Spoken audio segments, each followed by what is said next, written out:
Okay, I need more stuff on my hand. And use this gloppier stuff, not the thin stuff. It'll make more texture. Okay. Like that? Mm-hmm. Yeah, that's good.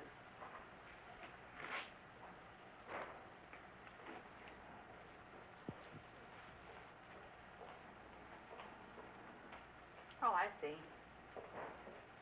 I get the feel of it now. As the running figures are completed, painting on the background begins.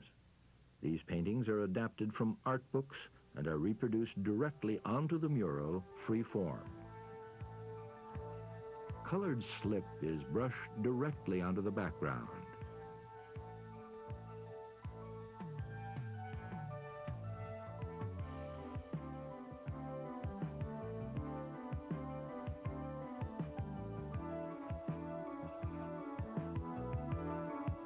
Next, portions of the coated clay are scraped away, creating the details.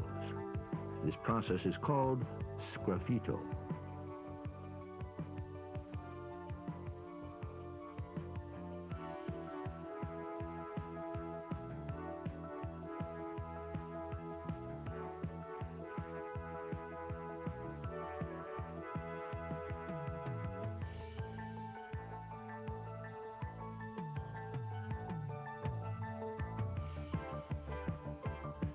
The mural is now complete. The figures are done. Painting the background is finished. But the work is not through. Now, patience and a delicate touch becomes even more critical. The mural must be fired. To prepare for the firing, the mural will have to be cut into pieces to fit into the kiln. The pieces will have to be small to reduce warping and breakage, and for ease in handling. The cuts in the mural are related to the design, so that the cut lines will be coordinated when it is reassembled. The mural is carefully mapped out with string.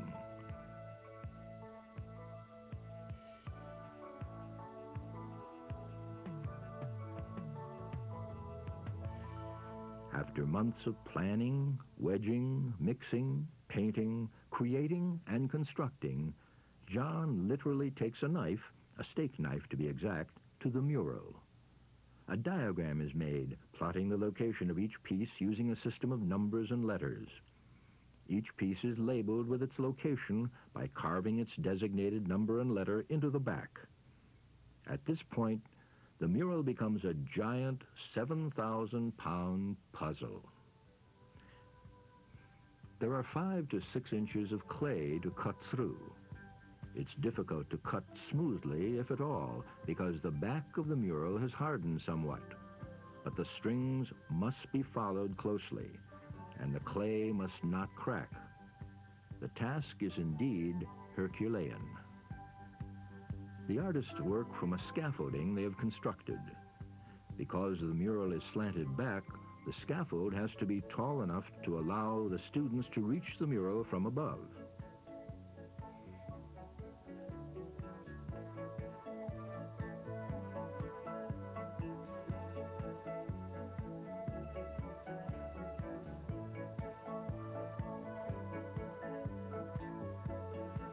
Small holes are made in the back of each piece.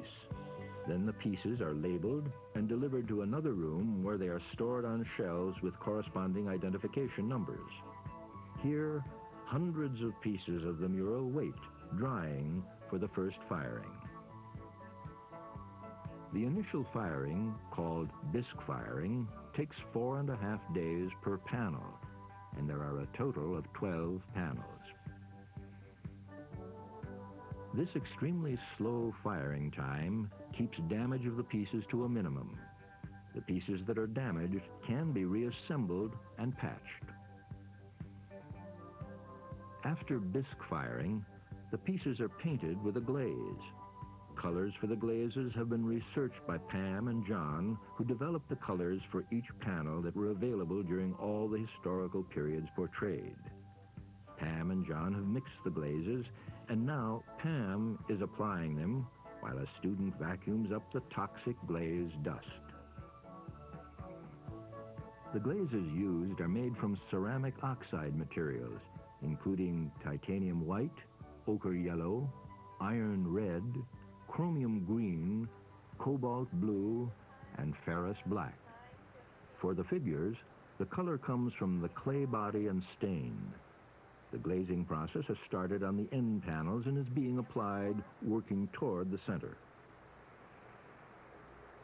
After being glazed, all the pieces of the mural are fired a second time. There's not much more to do during the firing other than wait and monitor the temperature 24 hours a day. The interior of the kiln is kept at 2,300 degrees Fahrenheit.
After firing, the kiln is allowed to cool. John places his hand by the vent to be assured that when he opens the kiln, he won't be faced by a blazing inferno.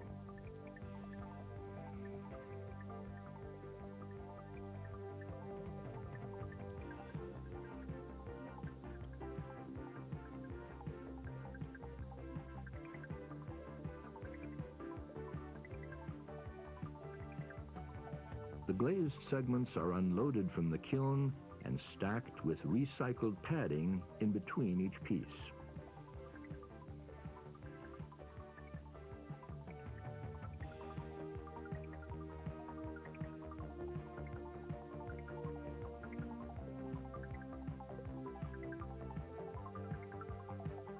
The boards that originally supported the mural in progress have been cut to the exact size of the mural.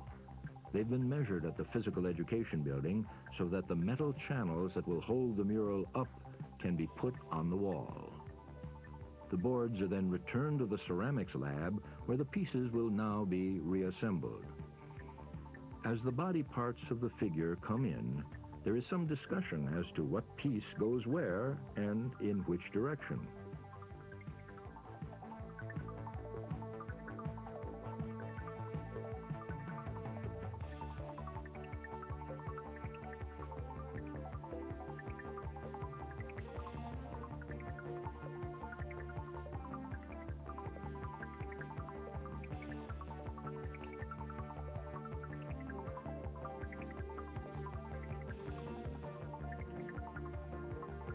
When the pieces have been laid out to determine their exact positions, they will once again be removed and laid to the side, in their exact order, of course.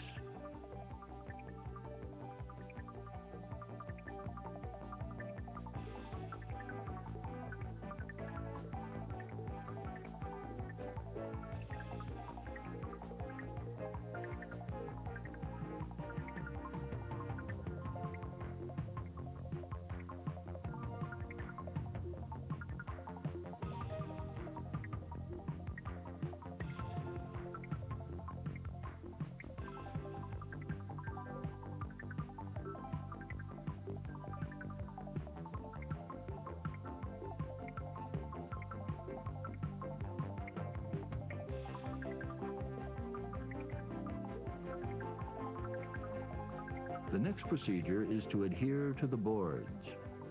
Many holes have been drilled into the boards in preparation for the epoxy.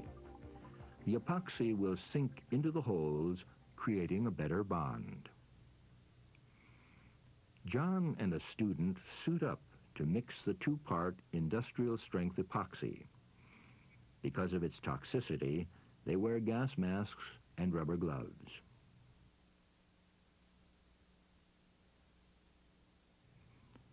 Once the epoxy is mixed, it is spread quickly. Again, there's that artistic resourcefulness. The same sign that once served as a level now serves as a spreader. As the epoxy is spread over the boards, both Pam and John make sure the surface is level. Now the mural segments are replaced in exact order. Mixing and spreading the epoxy and replacing the segments must be done within 20 minutes before the epoxy can set and dry. How do you move 9 mural panels weighing a total of 7,000 pounds? Very carefully, one at a time, and with the aid of volunteers from the athletic department. And it is appropriate that those whom the mural celebrates should participate in its construction. This is also an exercise in weightlifting, as the coach commands, lift from the legs.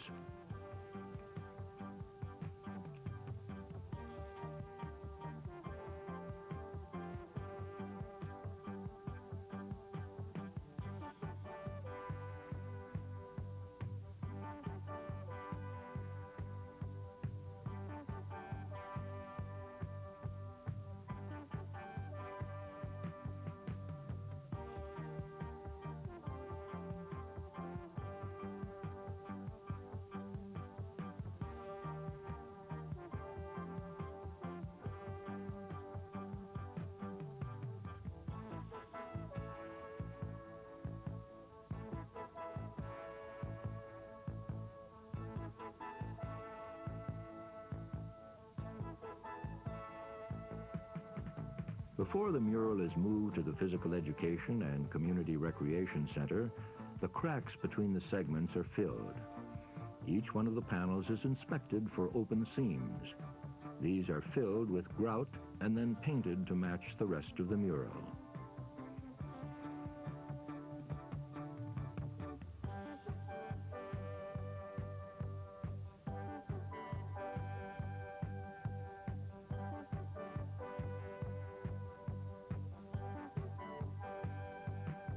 At the same time, the mounts are being drilled into the wall. This is the same wall that John and Pam saw as a huge horovacue, an art term meaning filling empty space. Now that very space is being readied for the mural. The artwork has been designed to relate to the shape and size of the building. As the rectangular foyer opens vertically into a pitched skylight, the mural also focuses upward.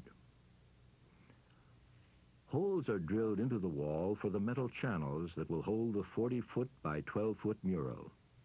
3/8-inch steel channels are attached to the back of each panel. These interlock with metal channels on the wall to hold the mural in place. A hydraulic winch is used to raise each section to its place on the wall.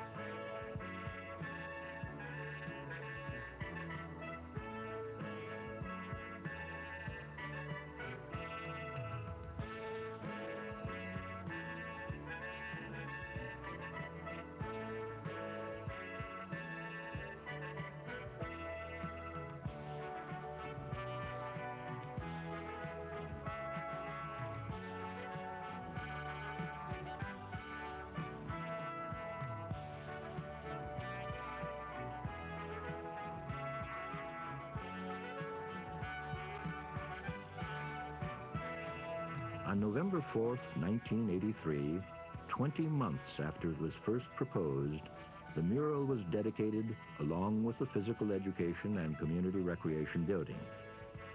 It was a proud moment when the public first witnessed the unified effort of college students, staff, and volunteers.